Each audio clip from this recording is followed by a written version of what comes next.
Xavi Simons já assinou seu contrato com o Tottenham e será anunciado a qualquer momento. Newcastle faz sondagem pelo atacante Lautaro Martinez da Inter de Milão. Liverpool segue otimista e pode fazer uma segunda proposta pelo atacante Alexander Isak ainda nesta janela. Real Betis avança nas negociações com Manchester United pelo atacante Antony e pode contratá-lo novamente por empréstimo. Memphis Depay entra na mira do grupo Pachuca, que pode levá-lo de volta à Espanha e muito mais. Muito prazer, eu sou Esteves e começa agora mais uma edição do Mercado da Bola. Sem muita enrolação, já fortalece com seu like que apoia e incentiva muito o meu trabalho e considere se inscrever se você for novo e curtir o conteúdo. Aqui você fica muito bem informado. Agora chega de enrolação e vamos ao que interessa.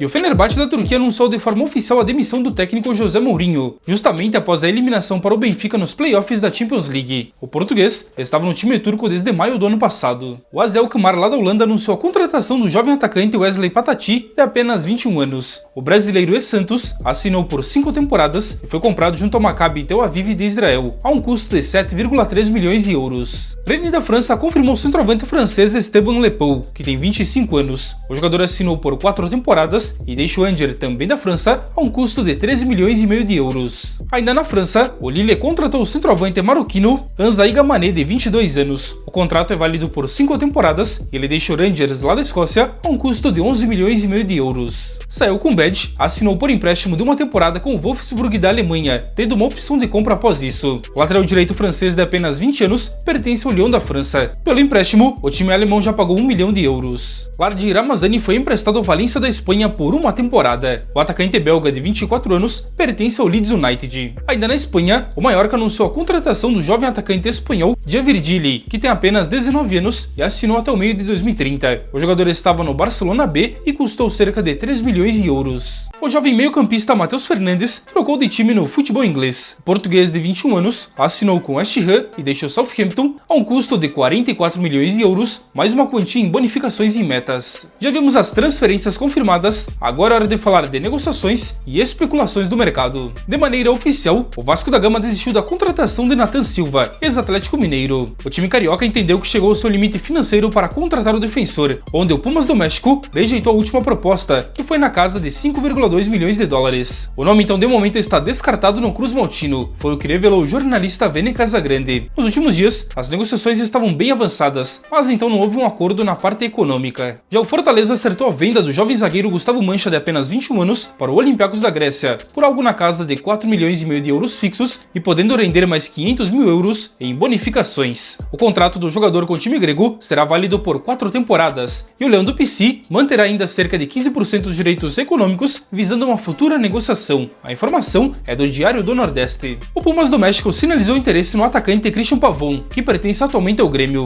Segundo a agência RT Sport, o time mexicano fez uma sondagem para entender as condições do argentino neste momento. Segundo a fonte, a prioridade de ambas as partes é uma saída em definitiva e o time gaúcho pode aceitar uma oferta na casa de 2 milhões de dólares. Bom, até o momento não tem nada formalizado, mas o Pumas já prepara uma proposta e deve apresentar ao time gaúcho em breve. E segundo apurado pela ESPN, o meio-atacante John, um dos destaques do Bragantino nesta temporada, está na mira do futebol europeu, mais precisamente do Zenit. O time russo tem esse interesse de contratar o jovem jogador e tem um otimismo que o negócio avance nos próximos dias. Ciente do interesse do Zenit, John vê com bons olhos uma transferência para o futebol russo. Os valores, no entanto, são mantidos sob sigilo neste momento. Nesta temporada, o jogador de 22 anos já fez 6 gols e deu 7 assistências em 36 partidas pelo Massa Bruta. E segundo o renomado jornal Marca do México, o grupo Pachuca tem interesse na contratação do atacante Memphis Depay, que tem contrato com o Corinthians somente até o fim do ano que vem. Segundo a fonte, o grupo monitora a situação do holandês, que não passa por um bom momento no Corinthians, e especula-se que ele pode deixar o time em breve. A ideia do grupo Pachuca seria levar Depay de volta à Espanha, mais precisamente no Real Oviedo, time que foi promovido nesta temporada à primeira divisão e não começou bem a temporada. Vale lembrar também que nos últimos dias o jornalista Fabrício Romano trouxe a informação que o jogador de 31 anos estaria na mira de 3 equipes da Europa, os quais não foram revelados até o momento. Mas esses 3 times então estariam monitorando sua situação caso ele reincendisse o seu contrato com o Corinthians e ficasse livre no mercado. Manchester United e Real Betis intensificaram as negociações pelo atacante Antony e o negócio pode avançar nas últimas últimas horas dessa janela. Segundo publicação do portal inglês Tiantalk, as negociações giram agora pelo empréstimo de uma temporada e com taxa de 7 milhões de euros. Além disso, prevê uma obrigação de compra em mais 30 milhões de euros ao fim da temporada, com esses valores sendo pagos de forma parcelada. Antony está fora dos planos do técnico Ruben Amorim e foi alvo de várias equipes nesta janela, mas o seu principal objetivo sempre foi um retorno ao Real Betis, onde ele jogou na segunda metade da última temporada e se destacou pelo time espanhol. E o Liverpool está confiante que vai fechar a contratação do atacante Alexander Isak ainda nesta janela de transferências. Vale destacar que o time inglês já tem um acordo muito bem avançado com o sueco, porém a última oferta que foi apresentada, na casa de 110 milhões de libras ao Newcastle, foi recusada. Porém, segundo informações do portal britânico Tiantalk, o Liverpool prepara uma segunda e maior proposta, agora na casa de 130 milhões de libras, valor que ainda é inferior ao que o Newcastle planeja para vender o sueco, que é algo na casa de 150 milhões, mas dificilmente o time de Anfield chegaria a esses valores. Porém, existe então um grande interesse de Isak não atuar mais pelo Newcastle e jogar então pelo Liverpool nesta temporada. Essa novela ainda vai dar o que falar nas últimas horas dessa janela de transferências, e quem sabe Isak seja a cereja do bolo para o técnico Arne Slot para essa temporada. E no vídeo de ontem eu já falei que o Newcastle fechou a contratação do atacante Nick Woltemade por algo na casa de 90 milhões de euros. Porém, antes de fechar com o atacante alemão, o time inglês tentou a contratação do atacante argentino Lautaro Martinez, que pertence à Inter de Milão da Itália. Segundo a Fox Sports da Argentina e o jornal italiano Calciomercato, o Newcastle fez uma sondagem, porém tanto o jogador quanto o time italiano recusaram a investida de imediato, pois ambas as partes não têm interesse de uma transferência. Com contrato até o meio de 2029, o jogador de 28 anos é capitão do time e um dos pilares da Inter neste momento. Por isso, então, para tirá-lo de lá, terá que ser um projeto bem ambicioso e por um valor bem elevado. E segundo informações do jornalista Simon Phillips, o Chelsea tem interesse na contratação do lateral direito Ben White, que tem 27 anos e pertence atualmente ao Arsenal. O time londrino pretende adicionar mais uma opção ao sistema defensivo e pode fazer uma oferta ainda nesta janela. Ben White tem mais 3 anos de contrato com os Gunners e tem um valor de mercado na casa de 45 milhões de euros. Até o momento não há propostas ou negociações em andamento, apenas o interesse do Chelsea. E definido o futuro do meio-atacante Xavi Simons, que vai jogar no Tottenham. Segundo informações do jornalista Fabrizio Romano, a operação com Leipzig da Alemanha foi selada na noite de ontem. Hoje o holandês já passou pelos exames médicos e inclusive já assinou seu contrato, que é válido por 5 temporadas e com opção de renovação por mais 2. Aos 22 anos, o holandês custará algo na casa de 60 milhões de euros, mais uma quantia em bonificações. A partir de agora então, o anúncio oficial por parte dos Spurs pode acontecer a qualquer momento. E aí, foi uma boa escolha de Xavi Simons? Comente aí. O atacante Alejandro Garnacho também definiu seu futuro e vai jogar no Chelsea, conforme revelou novamente Fabrizio Romano. O jogador já está em Londres para fazer os exames médicos e na sequência assina seu contrato válido por 7 temporadas, até 2032. Por sua vez, o Manchester United receberá cerca de 40 milhões de libras e manterá ainda 10% visando uma futura negociação. Tá aí então, definido o futuro do argentino de 21 anos, que também será anunciado a qualquer momento pelo time de Londres. E outra negociação fechada, segundo Fabrizio Romano, é o zagueiro polonês Jakub Kiwior, que vai jogar no Porto de Portugal. A operação seria por meio do empréstimo de uma temporada com taxa de 2 milhões de euros, e após isso também uma obrigação de compra fixada em metas em 17 milhões de euros, mais uma quantia em variáveis. E segundo o portal Give Me Sport, o Tottenham tem negociações em andamento com o zagueiro Nathan Ake, que pertence ao Manchester City. O negócio pode acontecer ainda nesta janela. O holandês de 30 anos agrada os Spurs, já que ele atua tanto como lateral esquerdo como também zagueiro, e pode ser uma adição bem interessante para o sistema defensivo nesta temporada. E o mercado da bola de hoje então fica por aqui. Eu espero que tenham gostado e principalmente que tenham entendido. Se gostou, já deixa o seu like, que apoia e incentiva muito o meu trabalho, e considere se inscrever se você for novo por aqui. E claro, não esqueça de comentar a sua opinião, que desse modo podemos trocar uma ideia. Meu muito obrigado à presença de cada um de vocês, desejo a todos um ótimo e abençoado dia, e a gente se encontra a qualquer momento em um novo vídeo aqui do canal. Um bom final de semana a todos e até o próximo vídeo. Um forte abraço!